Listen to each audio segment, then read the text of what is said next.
మహారాష్ట్రలోని చిన్న గ్రామంలో ఎవరికి గుర్తుందని కాలం నుంచి నిలిచి ఉన్న ఒక ప్రాచీన వటవృక్షం ఉంది. అది శపించబడిందని గ్రామస్తుల నమ్మకం. సాయంత్రం తర్వాత దరిచేరడానికి ఎవరూ ధైర్యం చేయరు. కానీ రాఘవ్ మాత్రం భూతాన్ని నమ్మని ధైర్యవంతుడు.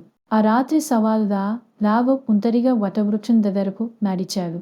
గాలి కదలలేదు. వాతావరణం భారంగా ఉంది. రాఘవ్ మాత్రం నవ్వుకుంటూ టార్చ్ కాంతిని చుట్టూ వేసుకుంటున్నాడు. అచానక వెనక నుండి ఒక మృదువైన విసురు. రాఘవ్, వచ్చావు అన్న శబ్దం దగ్గరవుతూనే ఉంది. ఒక చల్లని చెయ్యి అతని భుజాన్ని తాకింది.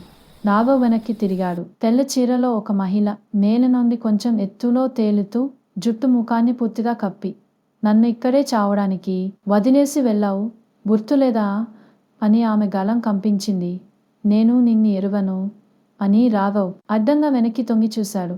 ఆమె ముఖాన్ని ఎత్తింది. కాళ్ళ గవ్వలు, బూడిదలా తెల్లని చర్మం. ఆమె కేకతో వటవృక్షం మొత్తం ప్రాణాలు పొందినట్టుగా వేర్లు కదిలాయి.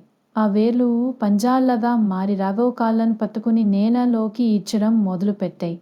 అతని అరుపు రాత్రి పొలాల్లో మారుమోగింది.